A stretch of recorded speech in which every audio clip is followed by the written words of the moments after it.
Data dari OJK menunjukkan bahwa 66% warga Indonesia sudah melek mengenai literasi finansial. Tapi Bang, kok sedikit sekali warga Indonesia yang merdeka finansial?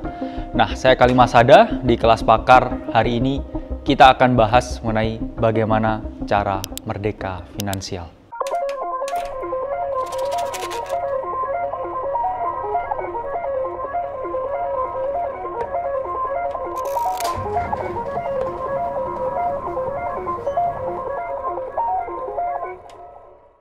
Melalui data tersebut, kita sudah mengetahui bahwa banyak sekali warga Indonesia yang sudah sadar mengenai bagaimana cara mengelola keuangan mereka. Namun, fakta yang lain menunjukkan bahwa 98% orang yang memiliki rekening itu saldonya di bawah 100 juta. Dan teman-teman tahu juga bahwa ada kesenjangan antara pengetahuan mereka terhadap finansial dan juga kemampuan mereka mengelola finansial mereka sendiri. Data dari TriQuiz juga menunjukkan bahwa 1% orang di Indonesia atau top 1% itu menguasai hampir 46% kekayaan di Indonesia. Jadi memang ada ketimpangan yang cukup besar di sana dan kita langsung aja membahas gimana caranya kita merdeka finansial. Sama seperti segala proses yang ada. Semua berawal dari input, diolah menjadi proses, lalu menjadi output. Kalau kita di sini ngomongin outputnya adalah merdeka finansial, berarti pertama kita harus bedah dulu inputnya apa. Inputnya di sini ya kita harus memiliki uang. Dan prosesnya itu dari uang yang kita miliki, itu gimana kita mengelolanya supaya kita mencapai tujuan yaitu adalah merdeka finansial. Dari input, ya semua orang harus bekerja. Namun faktanya memang tingkat pengangguran di Indonesia itu masih cukup tinggi. 95% memang sudah bekerja, namun ada 5% orang golongan yang tidak bekerja atau menganggur. Dan mereka yang bekerja itu memperoleh dua source of income. Pertama adalah main income dan kedua adalah secondary income. Di sini data BPS menunjukkan bahwa 15% lebih orang yang bekerja itu juga memiliki side income. Atau mereka yang memperoleh main income, ini juga memiliki secondary income atau pekerjaan sampingan yang lain. Main income, ya kita nggak bisa putus dari gaji yang kita dapatkan. Tapi di luar gaji yang kita dapatkan atau secondary income, nggak ada salahnya kita ekspor berbagai soft skill yang kita miliki. Kita bisa menjadi seorang freelancer, kita bisa menjadi seorang trader, kita bisa menjadi seorang investor, atau pekerjaan-pekerjaan lain, bahkan influencer, untuk menambah kita punya main income. Lalu selanjutnya, kalau kita udah settle dengan main income kita juga udah punya dana tambahan dari secondary income kita masuk ke proses yang pertama. Apa itu proses pertama untuk mencapai merdeka finansial? Kita ada yang namanya tangga, dan step pertama yang harus kita lakukan di situ adalah minimal memiliki tabungan atau rekening di bank itu 10 juta. Ya teman-teman bisa siapkan dana liquid di tempat yang lain, nggak harus rekening bank, bisa ada bank digital, teman-teman bisa memiliki RDPU, teman-teman juga bisa taruh di obligasi, yang penting sifatnya liquid. Namun mengapa 10 juta? Jawabannya ya balik lagi ke topik pertama tadi atau data pertama tadi. Masih sedikit orang ini yang memiliki 10 juta di rekening bank mereka. Sehingga kalau mereka memiliki 10 juta di rekening banknya, mereka akan merasa lebih percaya diri. Mereka akan merasa lebih aman. Mereka akan bisa merasa lebih nyaman dengan keadaan finansialnya. Itulah mengapa kita ngomong 10 juta adalah angka yang pas, angka yang tepat untuk kita punya starting balance di rekening kita. Langkah selanjutnya adalah segerakan bebas utang. Saya tahu di sini banyak teman-teman yang terjebak ke dalam utang konsumtif karena memang data menunjukkan dari OJK 68,5% Gen Z dan juga milenial di Indonesia ini berhutang bukan untuk sesuatu yang produktif, melainkan mereka berhutang untuk sesuatu yang konsumtif. Itulah mengapa data juga menunjukkan 40% generasi Z dan juga milenial itu selalu mereka yang mengalami gagal bayar atau mereka yang akhirnya tidak bisa melunasi utang-utang konsumtif yang mereka miliki. Kita selalu mengajarkan bahwa teman-teman ini harus menghindari yang namanya utang konsumtif. Lalu apakah boleh kita berhutang? Kalau itu sifatnya utang yang produktif, itu boleh. Misalkan kita mau ekspansi, kita punya bisnis. Misalkan kita mau partneran dengan orang, lalu kita membutuhkan modal tambahan, membutuhkan dana tambahan, membutuhkan capital tambahan. Itu nggak apa-apa, asalkan satu, maksimal utang produktif yang teman-teman ambil itu 30% dari liquid capital yang teman-teman miliki. Atau nggak boleh teman-teman ini berhutang lebih dari 30% tabungan, 30% dana darurat atau uang yang mudah dicairkan.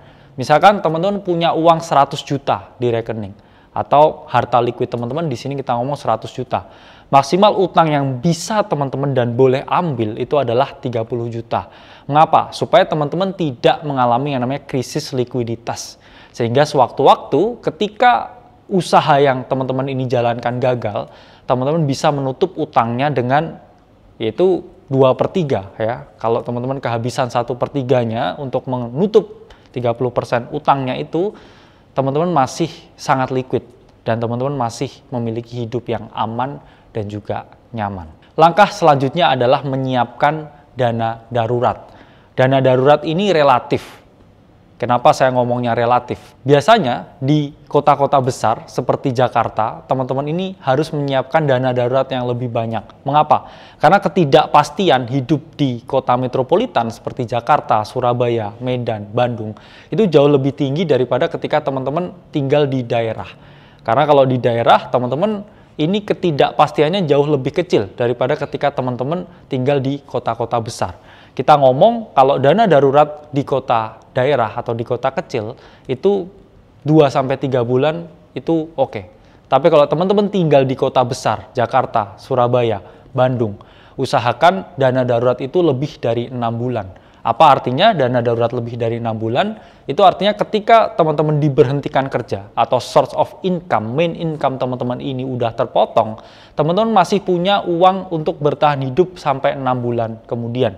Jadi kalau teman-teman tinggal di Jakarta dan teman-teman ini biaya bulanannya itu adalah 5 juta, pastikan teman-teman ini punya dana darurat sampai 30 juta. Entah itu di rekening, di RDPU, di obligasi, dan juga di aset-aset lain yang mudah dicairkan.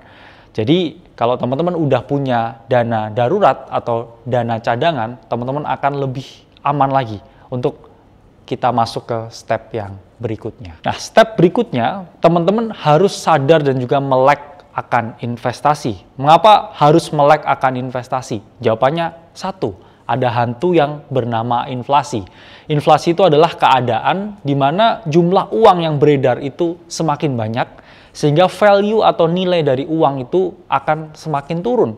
Itulah yang menyebabkan harga-harga barang dan jasa itu menjadi semakin mahal atau menjadi lebih mahal.